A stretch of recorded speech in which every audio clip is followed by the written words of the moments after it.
We're picking up with the Gospel of Sri Ramakrishna. Here comes Gita. So we're picking up on the Gospel of Sri Ramakrishna. We're on the very last couple of paragraphs of the Master and the Brahmo devotees, part 2, page 229. If you're following in the traditional book, well, I think it's universal at this point. They've kept the page numbers the same so far. And we've been talking about devotion, about love for the divine. And there's always so much to say for that. It's how it happens is just through practice. Just find yourself being dedicated to your practice for a number of years. Probably even less than that if you've got some good sincerity and earnestness going on there. And you begin to know God as love, and the thought of the divine raises that atmosphere within, that sense of love, that sense of presence. And as that grows, Thakur says, as is a man's feeling of, as is a man's meditation, so is a man's progress. And as is his feeling of love, so is his progress. As right away, we're running into one of my scholarly moments. As is a man's meditation, so is as is a man's meditation. I'll have to look that one up. As is a man's meditation, something. As is a man's love, so is his progress, or something like that. So is his gain. So love is the measure of our spiritual practice, of how we grow, how we're knowing that. And it's ultimately how God wins us over, where our practice stops being a discipline and starts becoming an enjoyment of ours, something that we enjoy doing, wanting to do more of. And that's the nature of love. You can know that you're approaching God, or that you're getting to know the divine when that starts to happen, when you start feeling glad that you get to read about him or her, or that you get to meditate and spend some time in your inner shrine where God resides, where the divine resides. And so a devotee's asking him here, he says, which is better, ecstatic love or love mixed with knowledge? Right? And ecstatic love is that overwhelming emotional love that you go into above, into a state over, or something mixed with knowledge, sort of a jnana bhakti, a love that's mixed with knowledge. So it's tempered. It's not an emotional flare. And the master says, well, it's not possible to develop ecstatic love of God unless you love him very deeply and regard him as your very own. And I always liked this. You can find this little phrase all throughout the gospel, God being your very own, which means, he no longer is a religious figure, no longer part of a religion. He's now yours, your companion, your friend, your refuge, and it's very personal. It's not about books and scriptures and rules and behaviors at that point. It's really a matter of walking together. And it's one of the things it says in the Old Testament. I think it's in Micah. What does the Lord require of a man? That he loves his God, or that he loves his work and walks humbly with his God. That's the ideal of life. That through that relationship with the divine, we love our work. We learn the secret of work, that Vivekananda teaches in that lecture. The secret of work is to be in the presence of the divine, in the now, and to do everything as an offering to the beloved. We see that in Brother Lawrence. We see it in the Philokalia. We see it in all through Thakur's life and all through the Christian saints. This wonderful thing, this ecstatic love for God, regarding him as your very own. Listen to a story. Once 3 friends were going through a forest when a tiger suddenly appeared before them. Brothers, one of them exclaimed, we are lost. Why should you say that? Said the second friend. Why should we be lost? Come, let us pray to God. The third friend said, no, why should we trouble God about it? Come, let us climb the tree. The friend who said we are lost did not know that there is a God who is our protector. The friend who asked the others to pray to God was a Gyani. He was aware that God is the creator, the preserver, and the destroyer of the world. The third friend, who didn't want to make trouble for God with prayers and suggested climbing the tree, he had ecstatic love for God. It is the very nature of such love that it makes man think himself stronger than his beloved. He is always alert lest his beloved should suffer. The one desire of his life is to keep his beloved from even being pricked in the foot by a thorn. Well, that's an interesting perspective there of the divine, that you become as guarded toward God as God is toward you in the beginning. That we take refuge in him. And here in this love, you see that through love, through pure love, through true love, a relationship with God, even with God, becomes a personal interaction, becomes a togetherness.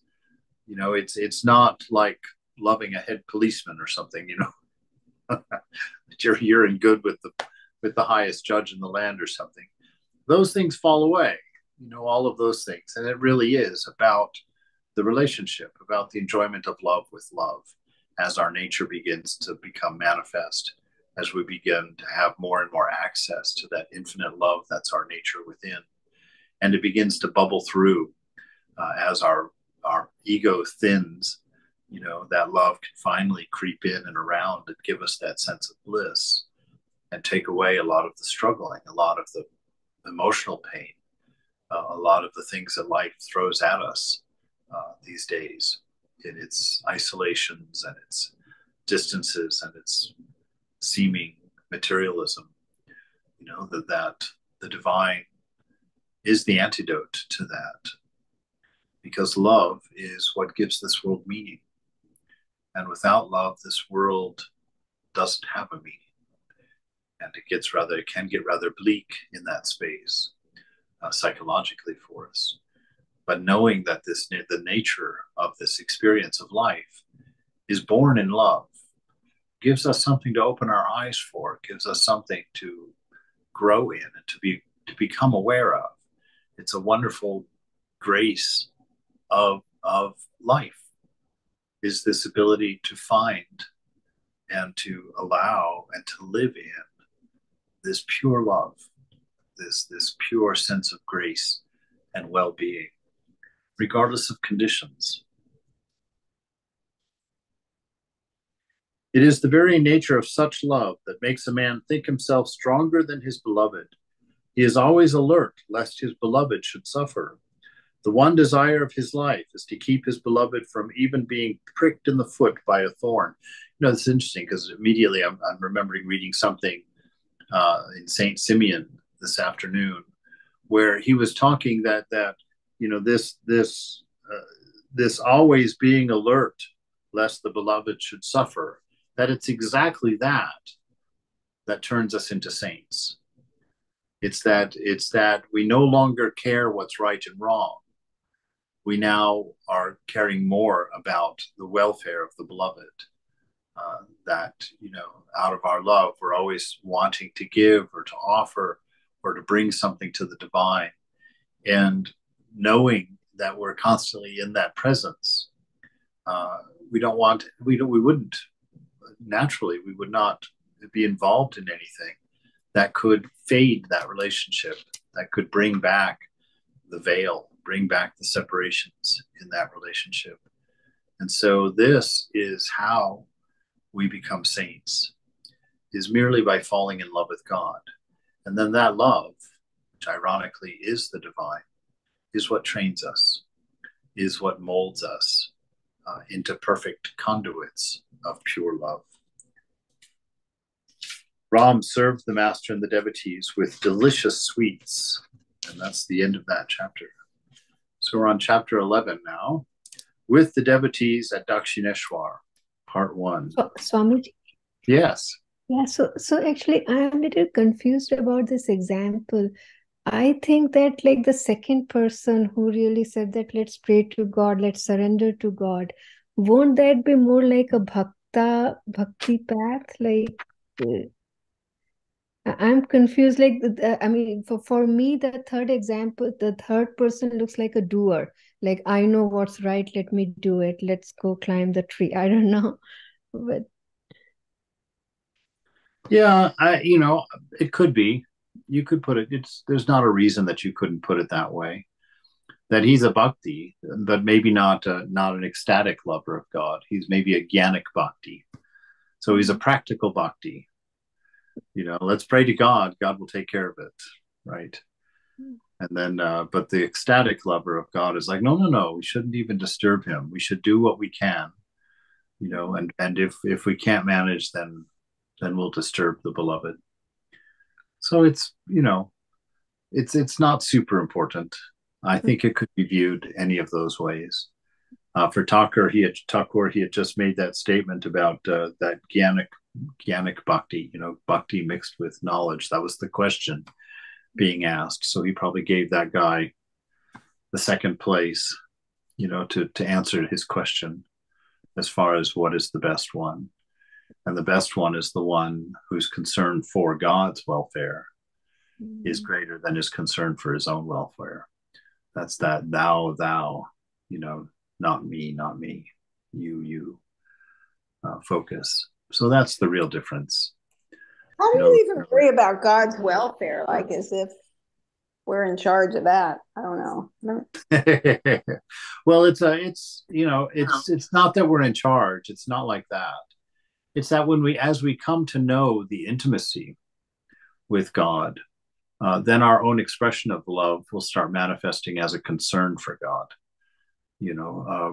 Right now it's hard to imagine that, but later on in our relationship with the beloved, it will approach that, where there's such a kind feeling toward the divine and such an awareness of how much he's constantly providing us with, because we live in the presence. When you live in that presence, to be able to walk through a world like ours with a sense of love, a sense of fullness, a sense of sweetness inside, and to be able to live with a fond regard toward the world around you. Once we begin to experience that at length and at depth, our own feelings inside will become very protective of that relationship with the divine, and then ultimately manifest as concern for the divine. That just simply because it's nested in pure love. That's the nature of love, to think of the other more than the self. And so God being that other, we think more about that than for our own good. It's a very advanced state. It's almost fairy tale for us at this point. But yes. This, in some rare cases, we've seen some people who just risk their lives to save others in a Yes. critical moment. Mm-hmm. They are putting the other person first. We see that examples of something like that even in our human um, day-to-day life. Sometimes we Yeah. see in the mundane life also. Yes. That's So, why one of the sayings of Jesus: greater love hath no man than this, that he lays down his life for another. and a mother will definitely do that for a child. Oh You know, yes. even in the Oh animal yeah. kingdom, they do that. So No, that is a, definitely. My father would do it too. but there's Yeah. a lioness. They always, yeah, give an example of the lioness. Oops. So yes, so this divine love is really what Thakur is bringing out here for us, trying to inspire us with, and show us that ultimately it's relationship. It's not a one-way thing. God telling us what to do and we surrendering to it. In the beginning, we have to do that because we don't know God. In the beginning, we don't have a working relationship with the divine. We're just reading books and maybe touching a few feelings here and there. But in time, and not a very long time, we'll walk with God, and we'll feel that presence throughout the day and throughout our daily situations. And it will grow in its intensity. At first, it may be something that you kind of remember fairly frequently, in the hour and return to. But at some point, it'll become a place that you live as you move your sense of identity out of mind and into heart. That becomes more of an establishment, the way Thakur talks about it, to become established in that presence. And then once you're established in that presence, it still continues to grow. And the outside world begins to seem smaller and less bright and less resolution, as it were, than the inner world with the divine. That inner world becomes more real than the outer world because it's true. It's not constantly changing. It has an isness to it, a moment where that is always the same. It's reliable. And the outside world with its constant change begins to appear that way. And we come to know that that's not our home. We sense the stability of the divine within. And so that changes our perspective, changes our understanding completely. And, of course, it's at that point that people start coming to see you because you radiate that energy. God can be palpably felt around someone with that kind of relationship. And so that's where this leads. That's where our practice goes. And it's not an impossible thing, and it's not a far off thing. It's very near if you want it, and very near if you're sincere and earnest about it. And so that's why we do our mantra with attention, with careful attention. It's why we continue to practice, regardless of the struggles, because ultimately we move everything into the presence of the Lord, the struggles, the good and the bad times, and everything gets tempered by that presence. Everything changes. Our understanding of the nature of being and the nature of the world changes, and we just navigate life differently. All right, it's June 4th, 1883 on a Monday. About 9 o'clock in the morning, the devotees began to arrive at the temple garden. Sri Ramakrishna was sitting on the porch of his room facing the Ganges. M, who had spent the previous night with the master, sat near him. Balaram and several other devotees were present. Rakal lay on the floor, resting his head on the master's lap. For the past few days, the master had been regarding Rakal as the baby Krishna. Can you see that scene? If we could have Thakur here in one of these little windows, I think it would feel very much the same way. Just this fond regard that all those disciples had for each other. And just seeing them, the Swami, Thakur was he was the apex of someone you would respect, right? And yet here he is sitting on the floor with one of his disciples' heads laying in his lap, no doubt stroking his hair and being very sweet. And everybody sitting there on the veranda watching the Ganges. I can just imagine the love that was palpable there, that sweetness, that just a band of friends, deeply devoted, deeply purified, deeply feeling companions. Seeing Trilokya passing on his way to the Kali temple, Sri Ramakrishna asked Rakal to get up. Trilokya bowed to the master. Master to Trilokya. Was there no yatra performance last night? That's a special worship of the Divine Mother that had taken place the night before in the Kali temple. On similar occasions in previous years, the proprietors of the temple had arranged the performance of the yatra. Trilokya, no, sir. We couldn't conveniently arrange it. Oh. Master, what is done is done. But please, see that this doesn't happen again. The traditions of the temple should be properly observed.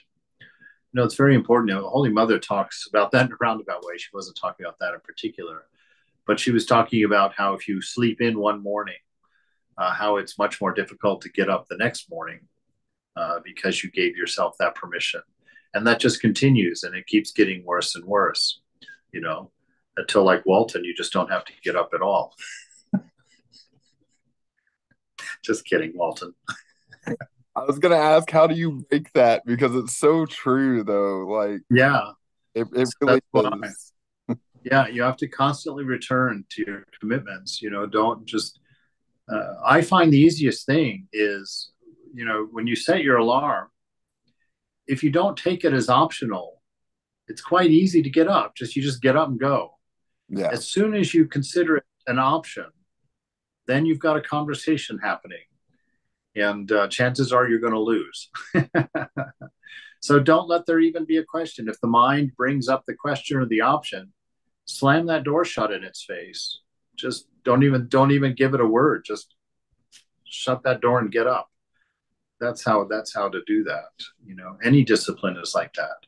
Don't let it become an option. If the time comes, if the commitment was made, you do it, period. The traditions should be maintained. That's how things don't degrade. You know, that's how we keep things fresh, how we keep things alive. Trilokya gave a suitable reply and went on his way. After a while, Ram Chatterjee, the priest of the Vishnu temple, came up to Sri Ramakrishna. Master, well, Ram, I told Trilokya that the yatra performance should not be omitted again. Was I right in saying that? Ram, what of it, sir? Of course you were right. The traditions should be observed. The master asked Balaram to stay for his midday meal. Before the meal, Sri Ramakrishna described to the devotees the days of his god intoxication. Rakal, M. Ramlal, and a few others were present. Master, now and then Hazra comes forward to teach me. He says to me, why do you think so much about the youngsters? One day, as I was going to Balaram's house in the carriage, I felt greatly troubled about it. I said to the Divine Mother, Mother, Hazra admonishes me for worrying about Narendra and the other young boys. He asks me why I forget God and think about these youngsters. No sooner did this thought arise in my mind than the Divine Mother revealed to me in a flash that it is she herself who has become man. But she manifests herself most clearly through a pure soul. At this vision, I went into samadhi. Afterward, I felt angry with Hazra. I said to myself, that rascal made me miserable. Then I thought, but why should I blame the poor man? How is he to know? Right. Same prayer as Jesus. You know, of course, a little bit more of a tense situation, but Jesus' prayer was the same. You know, as those people had attacked him and hung him on the cross. Father, forgive them. They know not what they do. That understanding of all of these avatars, these incarnations, their understanding of part of one of the gifts of their being willing to incarnate for us, as a direct manifestation like that, is the fact that we get to know that they know. We get to know that the things that they're giving us to do, the tasks to do, that they have done, and that they know the difficulties and they know our situations. And that is what helps us grow in our understanding of grace, grow in our understanding of mercy, and grow in the knowledge of what unconditioned love looks like. That we see such an amazing effort on all of the incarnations to touch us, you know, to live a human life in perfection, and to do it as a gift to us, not as an example. What is it for God to be an example? You know, God does it to give us love, to show us love, to nurture us in love. I know these youngsters to be Narayana himself. At my first meeting with Narendra, I found him completely indifferent to his body. When I touched his chest with my hand, he lost consciousness of the outer world. Regaining consciousness, Narendra said, "Oh, what have you done to me? I have my father and mother at home." The same thing happened to Jadu Malik's house. As the days passed, I longed more and more to see him. My heart yearned for him. One day at that time, I said to Bholenath, "Can you tell me why I should feel this way? There is a boy called Narendra of the Kayasta caste. Why should I feel so restless for him?" Bholenath said, "You will find the explanation in the Mahabharata. On coming down to the plane of ordinary consciousness, a man established in samadhi enjoys himself in the company of sattvic people. He feels peace of mind at the sight of such men. When I heard this, my mind was set at ease. Now and then I would sit alone and weep for the sight of Narendra." Look at that.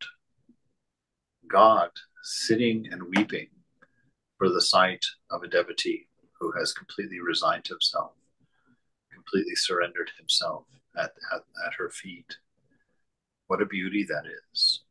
You know, we always pay attention to God demanding our longing, you know, that we have to long for him, and oh, we have to love God with all of the love that we have. But it's returned.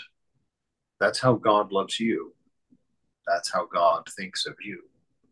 It's that intensity of love, that intensity of commitment,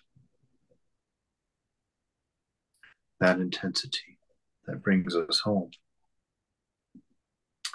Now and then I would sit alone and weep for the sight of Narendra. Oh, what a state of mind I passed through. When I first had that experience, I could not perceive the coming and going of day or night. People said I was insane. What else could they say? They made me merry. I was then in a state of God intoxication. At first, I felt worried about my wife. Then I thought that she too would eat and drink and live like me. I visited my father-in-law's house. They arranged a kirtan. It was a great religious festival, and there was so much singing of God's holy name.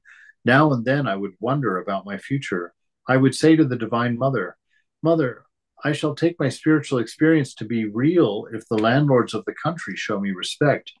They too come of their own accord and talked with me, came of their own accord."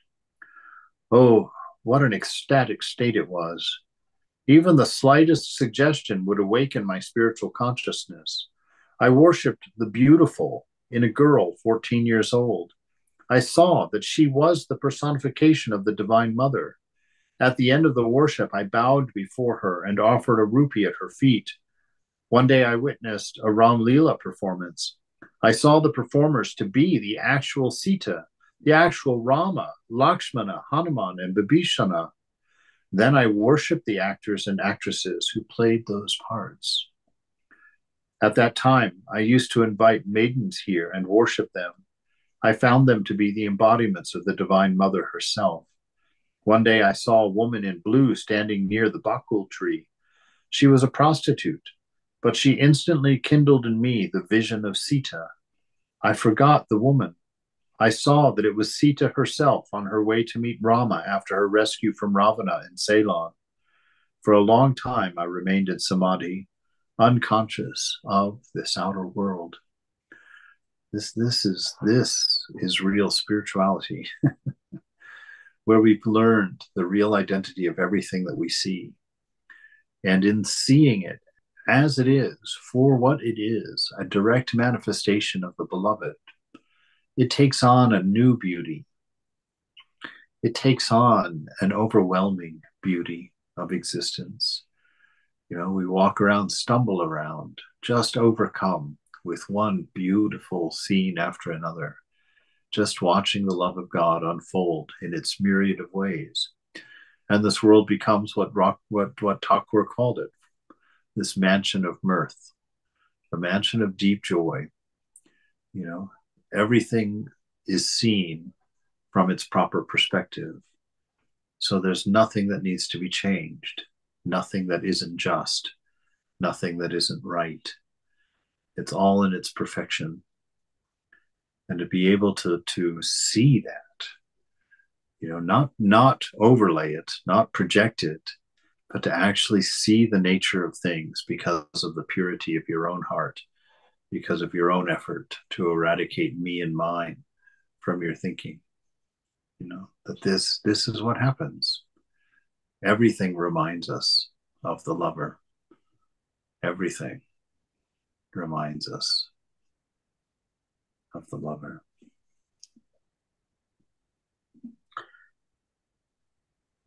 Oh, what an ecstatic state it was. Even the slightest suggestion would awaken my spiritual consciousness. Oh, we did that.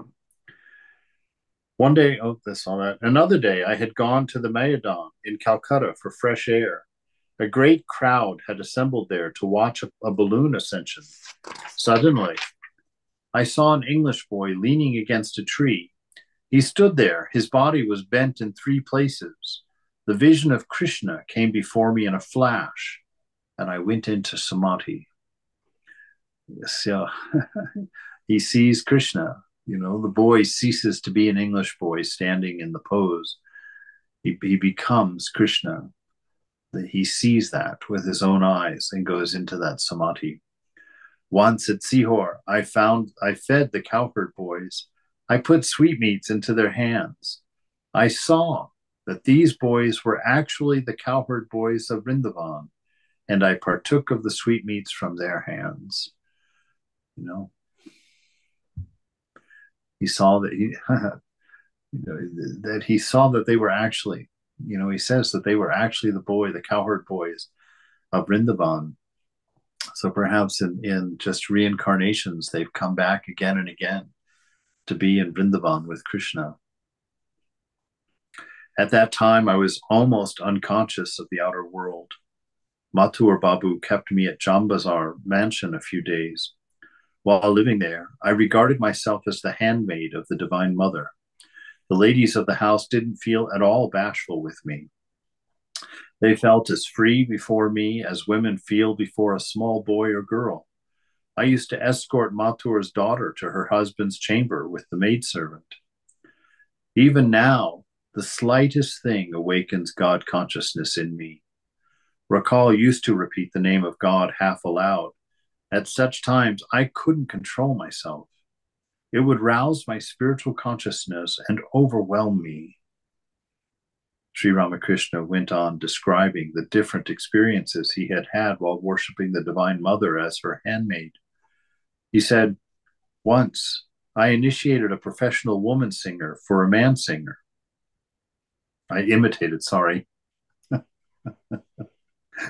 Once I had imitated a professional woman singer for a man singer.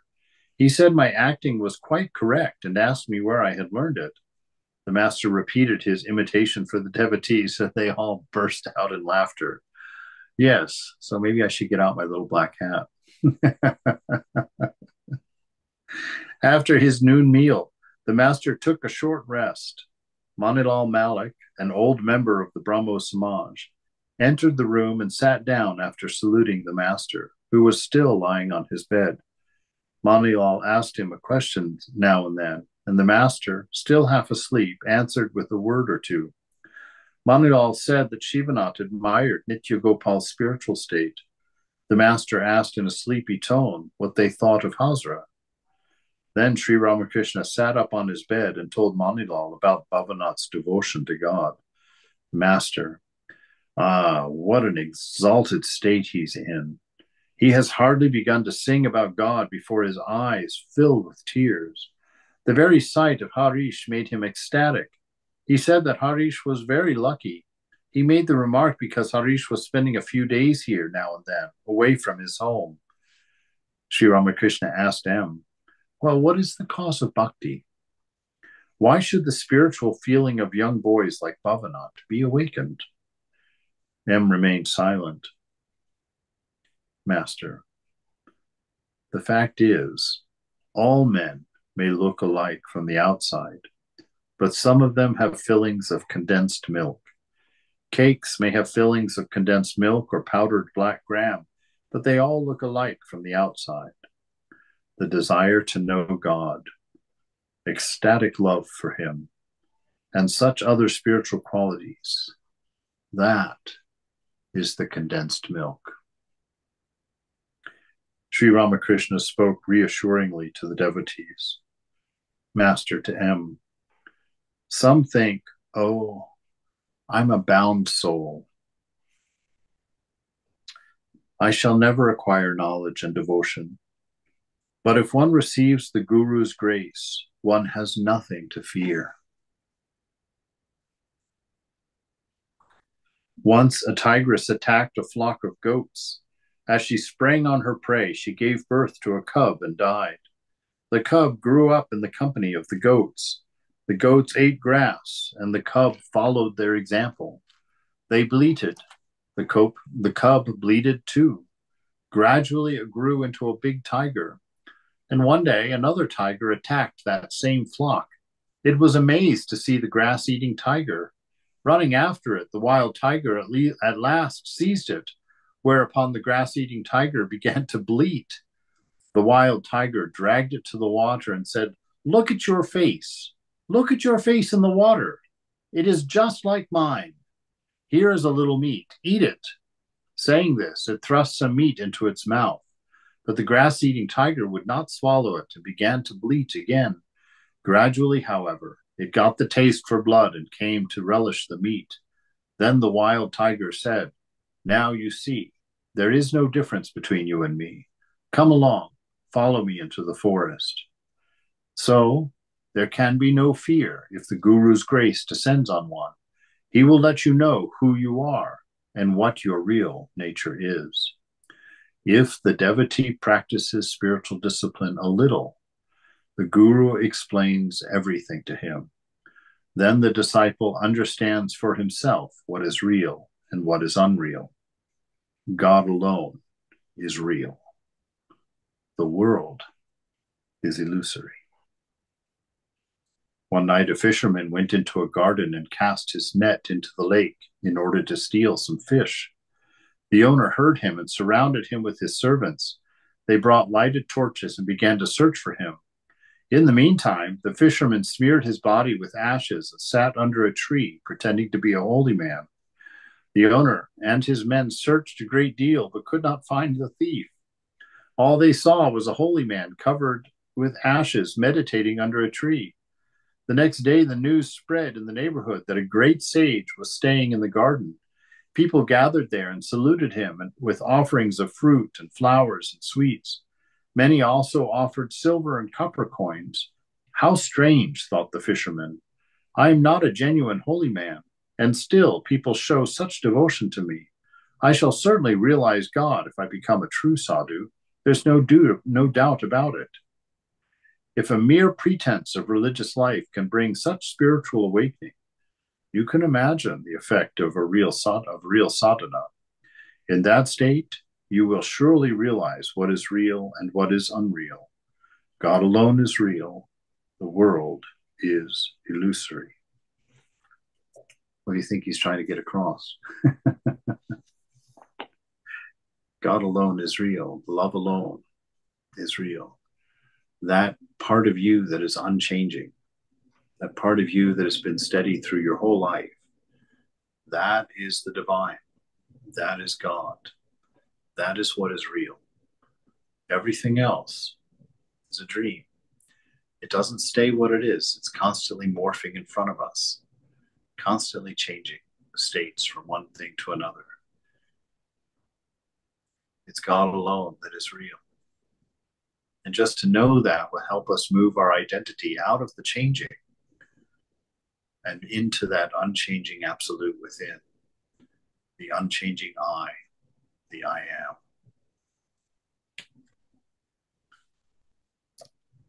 One of the devotees said to himself, "Is the world unreal then?" The fisherman too, to be sure, renounced worldly life. What then will happen to those who live in the world? Must they renounce too? Sri Ramakrishna, who could see into a man's innermost thought, said very tenderly, "Suppose an office clerk has been sent to jail. He undoubtedly leads a prisoner's life there. But when he is released from jail, does he cut capers in the streets? Not at all. He gets a job as a clerk again and goes on working as before. Even after attaining knowledge through the Guru's grace, one can very well live in the world as a Jivan Mukta. Thus did Ramakrishna reassure those who were living as householders. That notion. So yes, you can live here and realize God. After realizing God, you can still carry on. They say that prarabdha karma, that just that karma of that spinning the wheel of thought in your mind continues, but you're unaffected by it because you know yourself not to be that. So you don't suffer from it. You don't suffer from the body or the mind, regardless of their conditions, because you're established in that unchanging real. That unchanging real is nested in love and wisdom and expressing through existence. And that becomes your reality. That becomes your world. That becomes your refuge, your entertainment, your joy, your pastime. Just walking with that divine. Manilal, sir, where shall I meditate on God when I perform my daily worship? Master, why, the heart is a splendid place. Meditate on God there. You know, in Saint Simeon's teachings in the Philokalia, he makes a great point about this. He says that you have to come out of your head when you do your practice. You know, he says that the first type of prayer is, you know, you remain a body mind, but you hold out your hands and you praise God and you pray out loud to God. You know, but he says that that's only the first stage. If you stay there, you'll go crazy eventually. You know, he says the next stage is that you go into your mind and you guard your mind and you're constantly trying to think good thoughts and be a good person. And you're trying constantly to purify yourself, but you're staying in your own mind. You know, he says that is a difficult thing to do. You can't calm the mind by stirring it, by being in the middle of it. And he says, in the most mature sense of prayer, you put your identity in your heart. And the way that you get there is as you breathe in, follow your sense of being to the breath, to the source of the breath. And he said, there, at the end of the breath, is the heart. And that is the shrine room within which God appears to you. So follow that breath inward and take yourself out of the mind and put your awareness here and hold on to that. Stay in that space. That space that you find at the end of your breath in the heart is the parlor of the I am, the parlor of that unchanging self within you. You contain both. Yes. What is this about the breath and the end of the breath and the heart? I'm missing something. Just that's where we put our center of awareness. Like as we think, you know, like quite normally when we're awake and talking like this, I sort of sense my sense of being up here behind my eyes. You know, I'm in the mind, I'm in the changing, watching, seeing, but I'm a part of all of it. And what he's talking about is take that center of awareness out of the senses.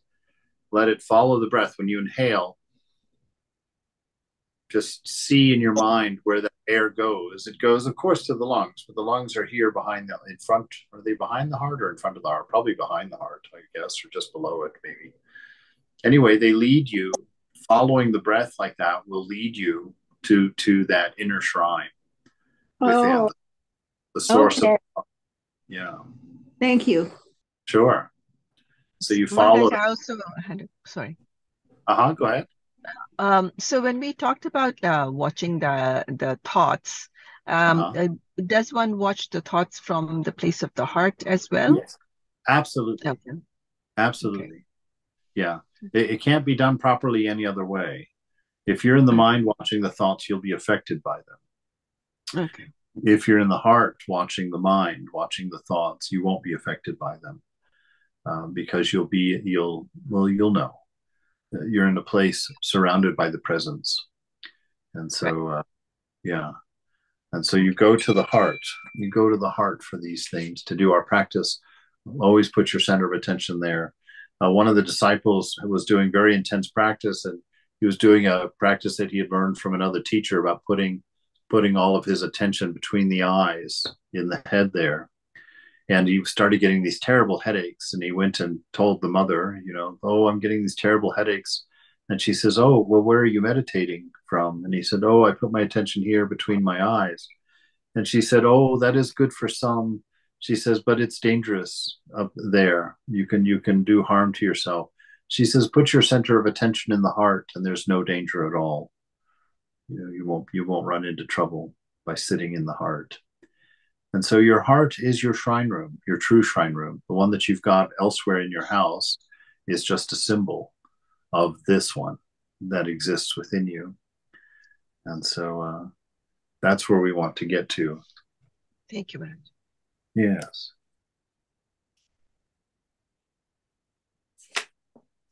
Maharaj, Yes. just an addition. So when we get our mantra, that's what we are told to do, right? Yes. That to put yourself, yeah. So we imagine our Ishta right in the cave of the heart. Yes. Yes.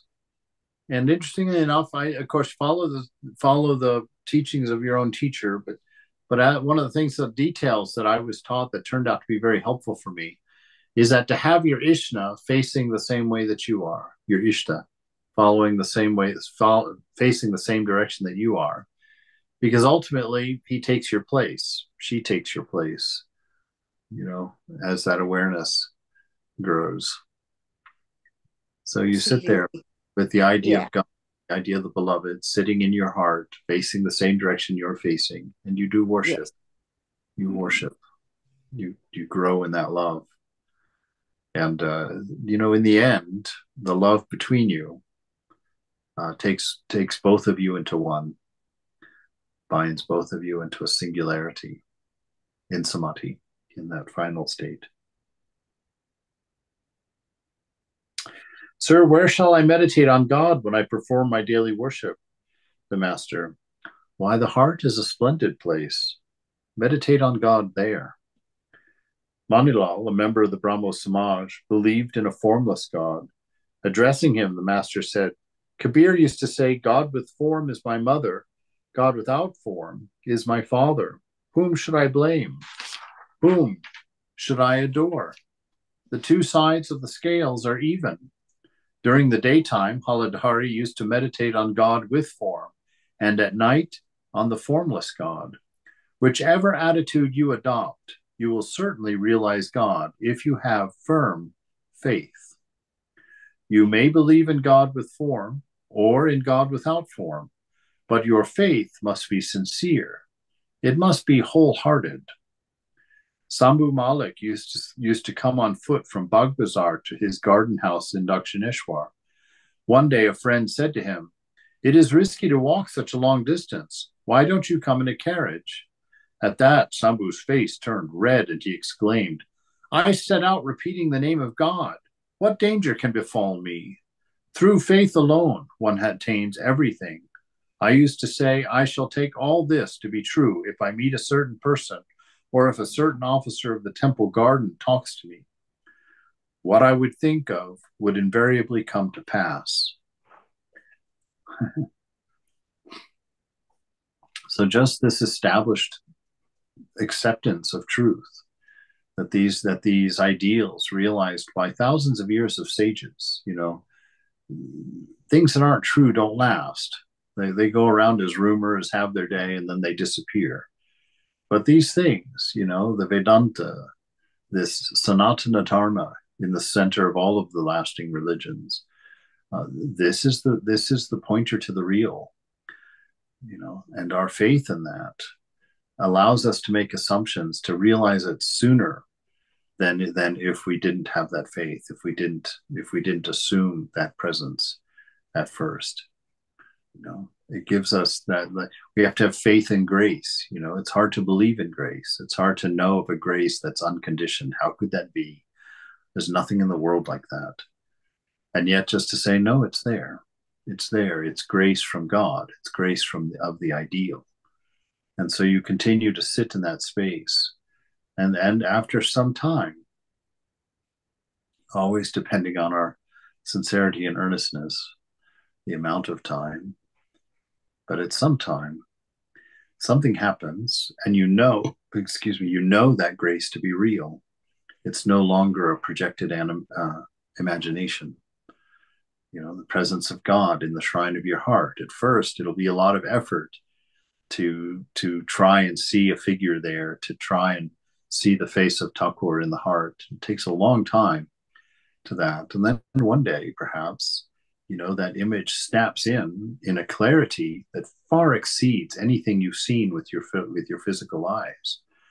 That image of the beloved may snap in a resolution and a reality that makes you aware that this inner world is more real than the one you've lived in the rest of your life. And so knowing this faith is what leads us there. This faith is what keeps us purifying ourselves until we catch a glimpse. And then that faith catches fire.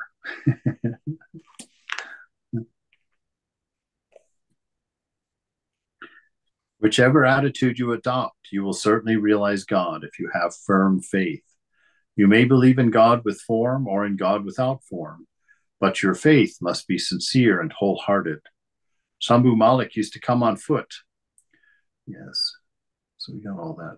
At Shambhu's face turned red, he exclaimed, I set out repeating God's name. What danger can befall me? Through faith alone, one attains everything.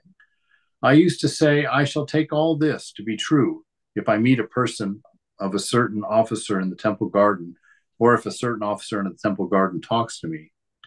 What I would think of would invariably come to pass. M had studied English logic. In the chapters on fallacies, he had read only superstitious people believed in the coincidence of morning dreams with actual events. Therefore, he asked the master, was there never any exception? Master, no. At that time, everything happened that way. I would repeat the name of God and believe that a certain thing would happen, and it would invariably come to pass. To Manilal, but you must remember, unless one is guileless and broad-minded, one cannot have such faith. Bony people, the hollow-eyed, the cross-eyed, people with physical traits like those, they cannot easily acquire faith. What can a man do if there are evil omens on all sides? It was dusk. The maidservant entered the room and burnt incense. Manilal and some other devotees left for Calcutta. M and Rakal were in the room. The master was seated on his small couch, absorbed in meditation on the Divine Mother. There was complete silence. I'm going to read that again. Close your eyes and really let that vision form in you. What a beautiful moment we just read about. What a beautiful moment. It was dusk. So the sun has set. There's just that twilight of evening. There's incense burning in the room. The maid has just walked in and lit some incense. There's some candles and some lights from the lanterns around, giving that dim kind of sepia-colored light in the dusk of the day. Manilal and other devotees are leaving the room, but there is M and Rakal, and the master seated on his couch in meditation on the Divine Mother, all of it surrounded in complete silence.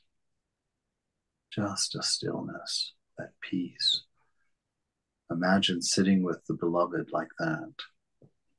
All your questions answered, all your needs met, knowing freedom. Swami, what was this business about cross-eyed? I knew you were going to bring that up. That's funny. Cross-eyed, yeah. The master, there's this idea, the teaching of the Vedanta is that the body is a step down from the mind, but actually it's the mind that manifests the body. And so the master had this ability to be able to look at a person and read that step down, read, kind of, what do you call that when you take you reverse engineered Thakur could reverse engineer the condition of your inner self from the look of your body. And so he did that. It's something that every Swami I've ever talked to discourages us from, because he's like, you're not there. And it's not that cross-eyed always means the same thing, because Sharadananda, you look at him on the cover of his book, he's cross-eyed. And so it's not you shouldn't go through the gospel and collect every time he says this and take the traits and then go and say, oh, that person's got cross-eyed, that means he's this way. It's not like that. And so this is something that he saw because he was a seer, because he was pure within. So he could read your body and know the condition of your mind. So it's just a kind of by the way sort of thing, not something that really affects us too much. It affects me because, I'm like into disability rights, but because it comes up repeatedly every now and then, right? There's a little... Yeah, no, it's something that he could do, and it's something that he did in order to suss out the quality of the disciple, to decide how to teach him or what to teach him or at what level to teach him. He could tell where a person was at by the manifested signs in the body. He didn't use it to judge people, to dismiss people or whatnot, but he used it as a guide for himself for how to disciple that person. And so it's not really... This is M writing as well. Yeah. This is Ramakrishna. Right. Saying, tell everyone that cross-eyed people are to be avoided. Well, M was, he was here, and the master said these things. But he was, but again, he wasn't teaching from us to do these things. He wasn't going along and saying, okay, now cross-eyed people have these traits and these traits and these traits. And, people with heavy hands have these traits, and these traits. It was being observed that he was weighing someone's hands, or that he was commenting about the arrangement of a person's eyes as he was sussing out the quality of the character of that person, as he was kind of looking into that person to find out how best to take that person forward. So it's just something that he did, that he had the ability to do. It's not something that we need to learn, or not something that we really should pay too much attention to, except to get the idea, that our body manifests our inner truth. And so that the body belongs to the mind, and the mind belongs to the self. Thank you. Sure. After a time, Bhagavati, an old maidservant of the temple proprietor, entered the room and saluted the master from a distance. Sri Ramakrishna bade her to sit down. The master had known her for many years. In her younger days, she had lived a rather immoral life, but the master's compassion was great. Soon he began to converse with her. Master, now, you're pretty old. Have you been feeding the Vaishnavas and holy men, and thus spending your money in a noble way? Bhagavati, smiling, how can I say that? Master, well, have you been to Vrindavan, to Benares, and the other holy places? Bhagavati, shrinkingly, how can I say that? I've built a bathing place. My name, it's inscribed there on a slab. Master, indeed. Bhagavati, yes, sir, my name, Srimati Bhagavati Dasi. It's written there. The master with a smile, how nice. Emboldened by the master's words, Bhagavati approached and saluted him, touching his feet. Like a man stung by a scorpion, Sri Ramakrishna stood up and cried out, Govinda, Govinda! A big jar of Ganges water stood in the corner of the room, and he hurried there, panting, and washed with holy water the spot that the maidservant had touched. The devotees in the room were amazed to see this incident. Bhagavati sat as if struck dead. Sri Ramakrishna consoled her and said in a kindly tone, You should salute me from a distance. In order to relieve her mind of all embarrassment, the master said tenderly, Listen to a few songs. The master then sang about the Divine Mother. Now, you all know this is one of my favorite scenes in the whole gospel. This touches me every time that I read it. I just, I see myself in that. I've mentioned to you many times that that conversation I had with Thakur was like my third or fourth day in the monastery, I think. And I had been reading the gospel, and I came to the lunch table, and I told Swami Prabhupada that I'd been reading the gospel, and he very casually just said, "Oh, did you find yourself in it?" And I was kind of puzzled. I was like, "What do you mean, find myself in the gospel?" He says, "Well, isn't it strange that you've come here out of nowhere?" He said, "You had no Vedanta background. You knew nothing of Hinduism. And just in a matter of 5 days, you become a monk." He says, "Certainly you must be in there somewhere. When you read it, see if you can find yourself." And lo and behold, I found myself. I was the maidservant Bhagavati here, coming in. She sat in the back because she knew that she'd been immoral. She knew she hadn't been very spiritual in her life, and so she sits in the back. But Thakur has known her for a long time. He talks to her, converses with her. Most Orthodox people wouldn't have said anything to her. Would have wanted her better off not even to be in a temple, in that condition with that history. But Thakur talks to her and asks her to, first of all, tells her, "You're getting old." See, just bluntly saying it. He's not saying it about looks or anything. He's saying you're getting old. He's putting it in her mind. It's time for you, Bhagavati. It's time for you to think of something deeper than the body, deeper than the mind. Have you been giving things to holy men? Have you been taking care of holy people? How can I say that? Are you going to holy places to put your mind on God, to do some practice, to begin gathering yourself together? How can I say that? She says. And she starts shrinking a little bit. And then she remembers, in her mind, she's struggling to find something that she's done. I put a bathing ghat in for people. Yeah, it's got my name on it, on a plaque right there. And Thakur says, "Indeed." And he encourages her, right? And so she comes up and touches his feet, and it stings him like a scorpion. I struggled for years with that. How am I supposed to feel comfortable sitting in the shrine with Thakur? Because I know that I outdid Bhagavati 2-1 in my life. How could I sit there comfortably and put flowers on the shrine and pick up his picture and wash it every day? How could I touch him, if that's the case?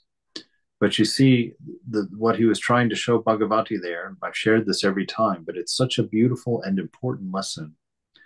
You see, when we approach God because of grace, because of God's love for us, because of God's commitment to us.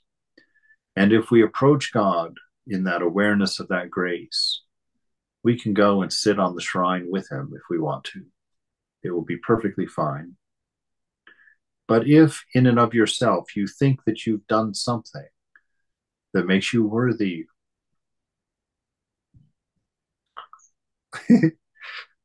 that makes you worthy of approaching God, you will sting him like a scorpion. And he does that for you, to make you aware of grace, to make you aware of love, and to get your eyes off of your egoistic life and your egoistic expectations and your egoistic existence, and to touch grace. And so he has her come and sit on the floor, and he sings these songs to her. And the third song that he sings is just beautiful. So the first song, the master sang about the Divine Mother. The black bee of my mind is drawn in sheer delight to the blue lotus flower of Mother Shyama's feet. So the first thing he sings to her is of something, the sheer delight of spiritual life, of God, of the divine. Bhagavati, you've touched nothing yet. Wait until you see this. Wait until you see this. In sheer delight, you will sing of the Divine Mother. Then he sang again. High in the heaven of the mother's feet, my mind was soaring like a kite, when came a gust of sin's rough wind that drove it swiftly toward the earth. So he makes her aware. It's you're serving the body, you're serving the mind, that has caused you to fall and suffer the pain of this life, to where you feel like you have to sit in the back of the room when you enter it. It's because of that, because of those things. But you can soar here. You can soar high in the heavens. And then he gives her very special instructions. Dwell, O mind, within yourself. Enter no other's home. Right? So stay here. Stay in the shrine of the self. Don't go anywhere else for your enjoyments. Don't go anywhere else for your needs, for your hungers, for your thirsts. Come here only. Enter no other's home. If you but seek there, you will find all that you are searching for. Everything that you're looking for lies in the shrine of your heart. God, the true philosopher's stone. What does that philosopher's stone? It turns lead to gold. It turns a broken person into light. It turns a selfish person into love. God dwells in that shrine of your heart and can, in fact, turn you from lead to gold. He answers every prayer. Lies hidden deep within your heart, the richest gem of them all. So here he's showing her where her value comes from. He's telling her, Bhagavati, your value doesn't come from whether you're serving those rich men, those holy men or not. Your value does not come from what you've done or what you've accomplished. Your value comes from what you are, that you have within you the divine seal, the presence of God, within your heart. How many pearls, how many precious stones are scattered all about the outer court that lies before the chamber of your heart. There's a vast treasure trove within, Bhagavati. Be free. Go within. Did you say she's a maid? Yeah. So how does she have enough money to build a ghat? A ghat. I have no idea. I have no idea. A ghat can be pretty simple. I went to a holy man's ghat in Rishikesh. He lived in a little kutir in the middle of the woods. And it was just like a pair of stones that he had pushed into the side of the bank to get in. All right. Well, better. Yeah. Maids don't have a lot of money, I imagine, back then. No, well, yeah, no, even now. The last time I was over in Karmarpur, I was invited into the, I was sitting out, at that point I was just a brahmachari, so I was in my white robes. And I was just sitting out on the curb in the courtyard of the guest house. And one of the gardeners, young men, was there working in the gardens. And I started talking to him. And he was quite amazed that I would talk to him, And so we started talking, and then he wanted to show me where he lived. And so he took me around back and took me to the quarters where the staff lived. And he took me into a room where there were probably 6 beds. And all 6 of those beds were so close to each other, they were touching each other. There was room in the middle for a single chair. And that single chair was facing the wall. And on that wall were pictures of Thakur, Ma, Swamiji, all the gods and goddesses. And so, everybody shared that one chair to do their practice in, and all their beds lined around it. And I asked him, I said, how much do you get paid for a month of labor here? Because, of course, they got food and lodging with it. But his pay was 14 rupees a month. At that time, there were 61 rupees to $1. He was paid 14 rupees a month. By the ashram? Who was paying him? The ashram. Yeah, but he was also given a room and board, so there's that difference. But it was still a minuscule amount of money. Building a resume. Yeah. But that sweetness when his roommates all got home, it's like they all made me sit in the chair and they all sat on their beds and, another one of those moments where you just witness that devotion that's inherent in these young men. A beautiful thing. A beautiful thing. They must have considered it a privilege to be employed there. Oh, is it? Oh my gosh, it's 8:15. Yeah, oh yeah, definitely. And it was. I mean, it is a great thing to be employed there. You can't get a better boss. That retirement, woof, through the roof. Swami, say a little prayer, please, for our friend in the urgent care.